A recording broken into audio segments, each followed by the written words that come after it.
Hi, guys, and welcome to episode 3 of Joce Curious, where I don't care where you are or where you come from. If you have a talent, I want to talk to you.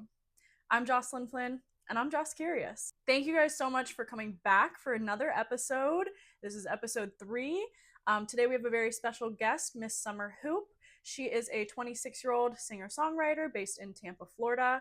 She is a Tampa native. We actually went to the same high school, which is really cool. Summer's new single, Zero Sugar Violence, is out now on all platforms. You will hear a little bit of it in this video. I never really know how much I should be talking in the beginning of this because you guys aren't really here for me. I mean, like, kind of, I guess. I hope. But you're really here for the artists that I'm showing, and I don't want to take up too much time. I don't write anything that I am saying down. I'm kind of just coming out with it I just set up my camera and my ring light. I stand here and I just start yapping.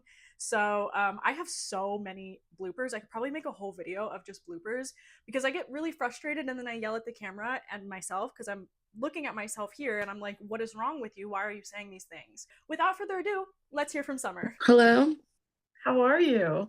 Good. How are you? I've literally only used Zoom once in my life. So for people with degrees and stuff. I'm don't have that. Well, it's nice to meet you. I know we've been following each other for a while, but this is our first time talking, so it's nice to Nice, officially meet you. nice to meet you. I'm Summer. Somebody I know is a guy named Pat Clark. He was like, I heard you're gonna do an interview with this girl. I know her mom. And I was just like, all right, King.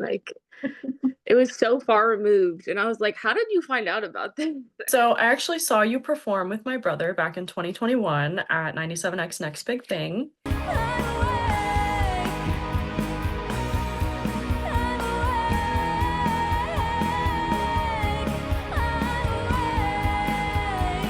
I know since then you've performed with 97X again and even with bands like Pierce the Veil.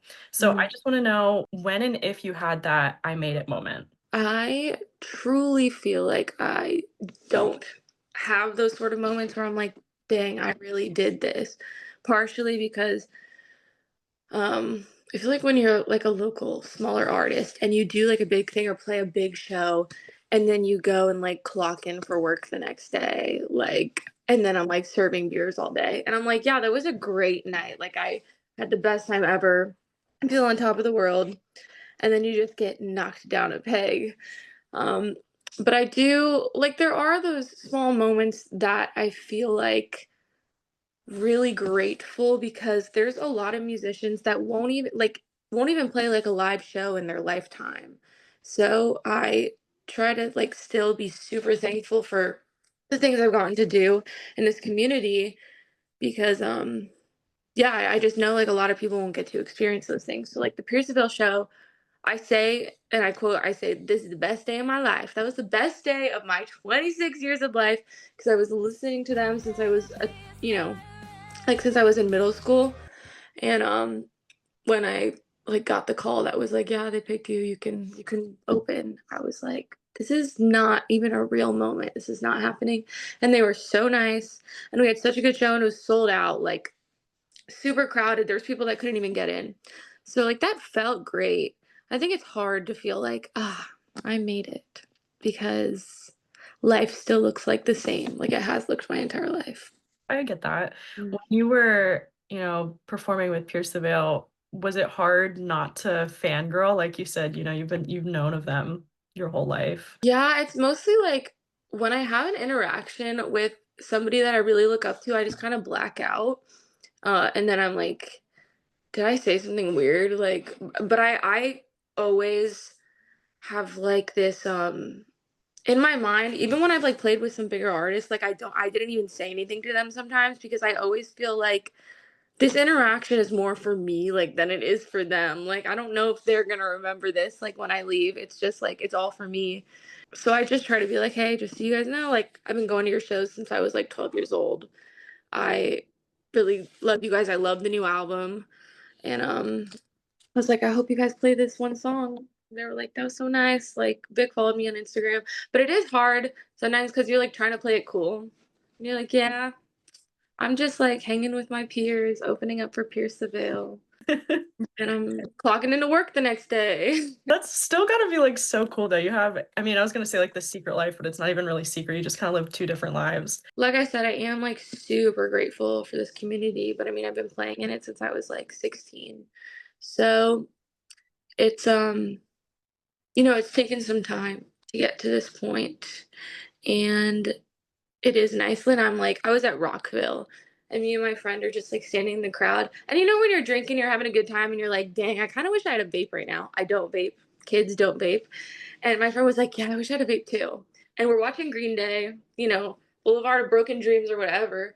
And this kid turns around and he goes, oh my God, are you Summer Hoop? And I was like, yes, I am. And he was like, I love your music. I follow you on Instagram. I was like, thank you. Do you have a vape on you?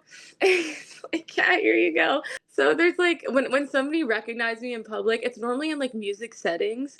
I'm like, okay, this is kind of cool, especially if it happens in front of my friends. I'm like, oh, yes, I am Summer Hoop. And like those I will remember those people forever. I remember anybody that's come up to me at a show and been like, "Oh my God, I saw you at this. Like, can I take a picture?" I'm like, "You can take 20 if you want. Like, we can be here all day." Cuz it's so like sweet. A lot of people like don't get to experience that, and it's very it's cool. That's so exciting, I'm really glad to hear that. It's fun. Your music is often described as alternative pop and indie. How did you develop this distinctive sound, and what influences have shaped your music style? Yeah, I feel like I definitely when somebody asks like what my genre is, I say a bunch of things because I feel like it's like a song by song sort of basis because I don't want to be like, oh, I make rock music. I have a crazy idea. Just tell me if I'm crazy. What if we just like burn it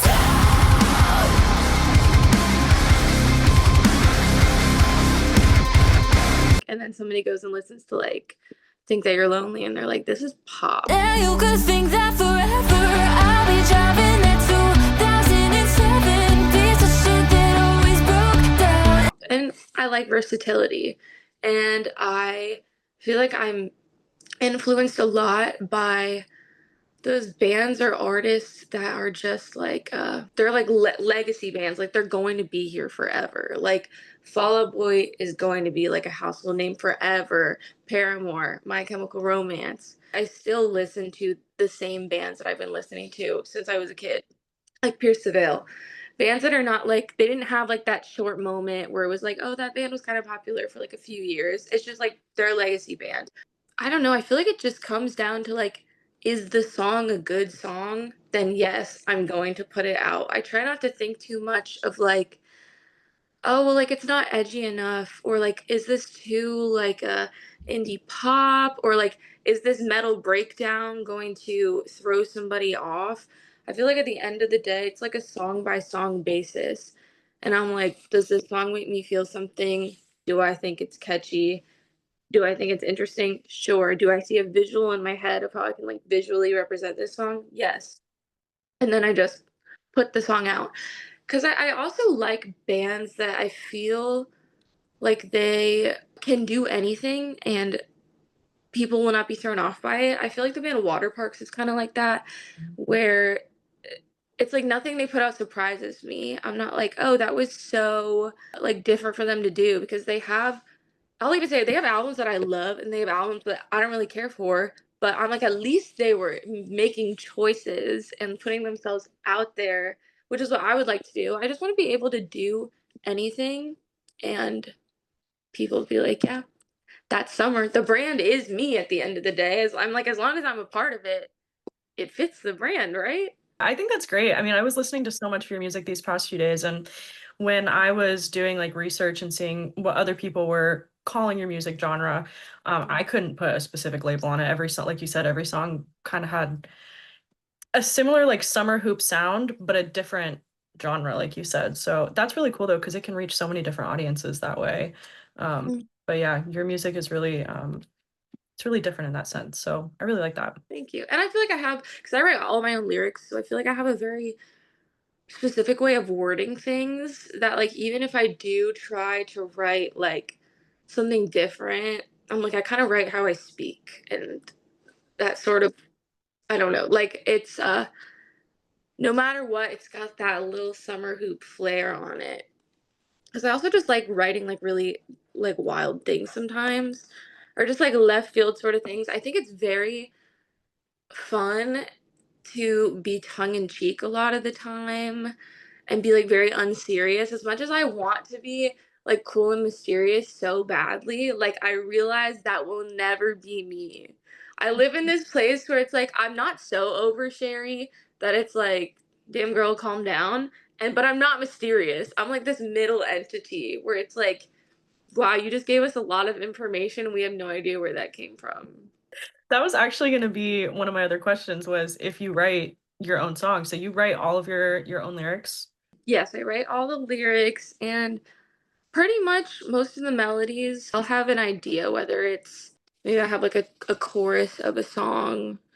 That's normally how it starts, where I have this like chorus idea and I'll have the lyrics written out for it and I'll bring it to somebody and I'll be like, we have some chords to this. I don't know if they're the right chords. Like I'm not a producer by any means. I'm just a girl that really likes to string words together and they'll help me find like the groove of the song and where we want to take it. And then we'll start building out the rest of it. And then I'll sit in the corner and just like start writing lyrics and try not to overthink it too much. Listen, if somebody presented me with the best song in the world and was like, do you want this song? I'd be like, yeah, sure. If it's the best song ever, yes. But I do really like writing the things that I play because it seems like more authentic and genuine. So do you ever have moments then where you have like crazy writer's block? Like how do you get past that? I do. I have like what I do is I on my voice memo app on my phone, I'll just pick it up and if something comes to my mind, I'll sing it into the phone. And I have like near 2,000 of these voice notes and I don't label them as anything, so it's literally like voice note 1,174, which is really like shooting myself in the foot because I'm not going to know what that is unless I sit there and just scroll. Um so I do have writer's block, but I have like a million of these small micro ideas. Recently, I've been in sessions and they've just started kind of working on like an instrumental, and even that sort of thing can inspire you, or you get stuck on certain phrases where I'll just be like saying something all the time and I'm like, we should put this in a song. So I feel like that'll inspire me a lot. Like for the longest time, I would be like, I'm no better than a man. And I was like, we have to put that in a song. And then I'll just start writing the entire thing just like based around this one phrase. So writer's block does happen, but I'm also like I have like not a lot of structure to my life. And a lot of the times I'm like doing things impulsively. So I'm just like, I'm not going to run out of stuff, at least right now. That's really smart though. Just every time you have a thought of a lyric or something, putting it in your notes app, that must really be helpful. Yeah, I do it a lot when I'm driving because I'll just like sit there singing. I've always done that since I was a kid, just like sang things that didn't exist. Just like, and then if a sentence was like, oh, that was kind of a good metaphor or something, I'm like, I'll write that down. Most of it is gibberish, but Do you ever experience stage fright and how do you handle the pressure of live performances? I feel like my body will experience a feeling of like I'm scared, but mentally I know that I'm not scared. But I'll still like sometimes if it's a big important show and there's a bunch of people like the 97X show, I was like, I know I'm not nervous and I love to perform. I've been doing it since I was a kid. I was a theater kid when I was really young. You went to Blake? Yeah, I went to Blake. I went to Blake too. Were you in the theater program? Yes. I graduated in 2017. I graduated in 2019. Oh, okay. Were you in theater? No, I was in film. Oh, okay. I did some stuff with the film kids. Like they did their little challenges, the like 813 challenges. I did that with them like 2 years. Like they had to make like lip sync videos and they were like, will you act for us? And I was like, of course I will. But yeah, I started performing on stage since I was like 8 or 9 or something because I did theater and then I started a band when I was 16 and we would play around the area like Crowbar, Orpheum, Skippers, all that stuff. So I've always felt comfortable on stage and it's like the most fun because it's the realest part. I feel like nowadays when we're doing it all through the phone, a lot of it doesn't feel like real or natural, like as much as you can try to present your most authentic self to the camera or like think of a way to like present your music online, it's still like nothing is quite like these are my songs, this is my band, like I'm gonna perform them for you and you're gonna see every emotion, like you're gonna feel the energy. So in that sense, it's just like live performances are the best thing. But I do sometimes my body will just like react in a way like, oh my God, this is a lot of pressure. And I'm like, calm down. You need to breathe. Because that's also really hard. That stresses me out singing and running around at the same time. When I was younger and I would watch like Haley Williams or like Gwen Stefani and No Doubt, I'd be like, that looks easy as heck. Like they're crushing it, not missing a single note. And then I started doing it and I was like, this is really hard. I've always thought that looked extremely hard to be dancing, running around, whatever, just remembering to breathe while you're still having to sing. That's a But talent. when you're watching like the greats do it, you're like, wow, they make it look effortless.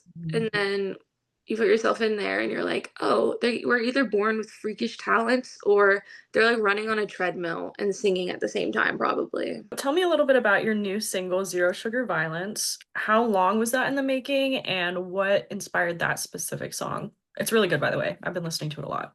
Thank you. Zero Sugar, we wrote that in October, I believe.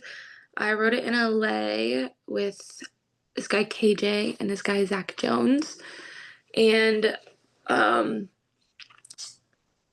it was actually super easy. Like we kind of wrote the song one day and then I laid vocals the next day. We were just kind of like, yeah, I think it's done. Um I had like a demo prior to going there. I never wrote with these guys and it was such a good experience. We actually have another song coming out soon that we wrote together.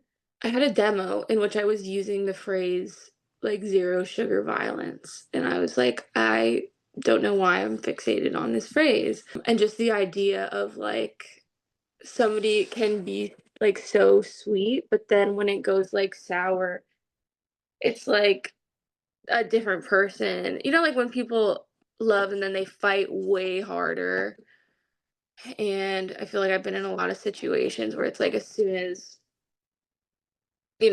we get passionate and mad, it's like not holding back. It's just like there is no sugar, it's all violence. And it's just kind of like that's probably not the best way to operate. And I can be a masochist a lot of the times and romanticize a lot of like tumultuous relationships because I think you mistake that for passion and for people caring. When in reality, it's like, no, people just need therapy, me included. The music video was also super fun to film. This girl, Dominica, filmed it in Atlanta, and it was so cool. We had like this glass casket, and we were in this like old house, and it was just kind of like trying to combine things that were like pretty and then also painful.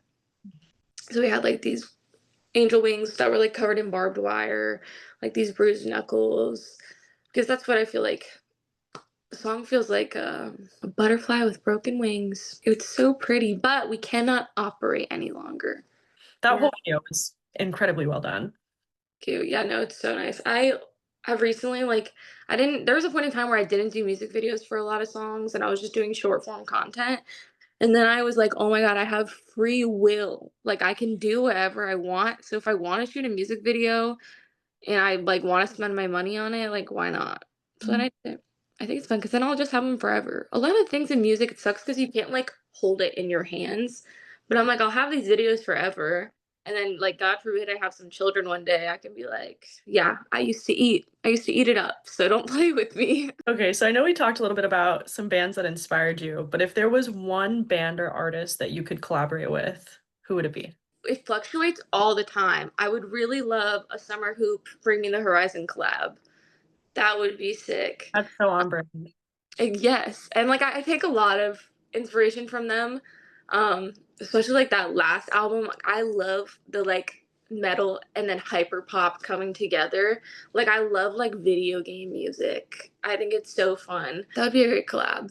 And then low key, if I can give two answers, I really like Rivers Cuomo from Weezer.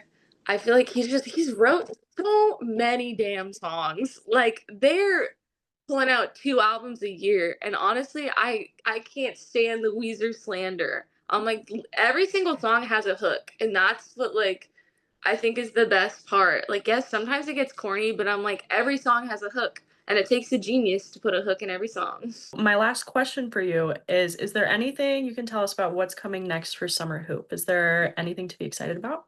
Well, expect some more music. That's about it. No, yeah, I have songs in the chamber that I'm ready to put out. Maybe they will lead to a bigger project, potentially my first EP, and just expect the unexpected. Not really. It's just songs to dance to, songs to cry to, songs to bang your head to. I feel like I have stuff for every mood in the works. So that'll be fun. Hopefully by the end of summer, there will be something bigger out. Awesome. Well, I'll be on the lookout. I'm sure a lot of people will be. So the last thing I have for you is just a little finish the sentence. I have four sentences for you. You're just gonna first thing that comes to your head. Okay. So if my music had a warning label, it would say Maybe like don't play this around your kids. I don't know. it's a good one. At least some songs. I'd be like, they don't need to know I spent my whole life as a stupid bitch. Like, The last time I cried was yesterday I was watching a TikTok and this guy went to like visit his grandma in the old folks home and she has like Alzheimer's. And I was just like I literally cried right before we got on this call. I was watching a TikTok and it was this little girl that was like flipping a water bottle in the bleachers of like some sports game. And then she finally got it and like everybody in the crowd cheered for her. And I was like, oh my God, that's so sweet. you had her I made it moment. My biggest red flag is probably I'm like, how real do we want to get here? My biggest red flag. I can be a pretty avoidant person. I'm not anxiously attached. I'm anxiously avoidant. Where I'm like, oh, is there like we're having a problem? Maybe I should flee the state. the complete opposite of that. I am anxiously attached. Right. I have friends that are, and I'll be like, oh, like this person hasn't texted me back. Like I should like disappear for 24 hours, right? And they're like, no, like be normal. Two completely different sides of the spectrum there. I can't help it. Before a show, I always For a show, I always like, is there any like actual ritual that I have for a show? I always put on my lip gloss, chug some water, and get prepared to slay. All right, well, that's all I had for you. I really appreciate it. Yeah, of course. Thank you so much. I am excited to see all of the interviews and fun stuff that you do and keeping the community alive. Yeah. I hope you have a good rest of your day. You too. Bye. Thank you guys yet again for sticking around for another video. I am really happy with how this turned out, just like the rest of them. This whole thing is super exciting to me, still brand new, but I've been having so much fun sitting down, meeting new people, doing these interviews, editing them, playing their music, putting my little graphics on there. It is so much fun for me, and I hope it's just as fun for you to watch. So yeah, thanks so much. On Wednesday, we have another episode with someone that I'm really excited for you guys to meet. So please stay tuned for that. Make sure to like, comment, and subscribe. And if you want to turn on post notifications so you don't forget, that would be really cool too. So again, thank you so much for watching. I hope you guys have a great night, and I will see you on Wednesday. Bye.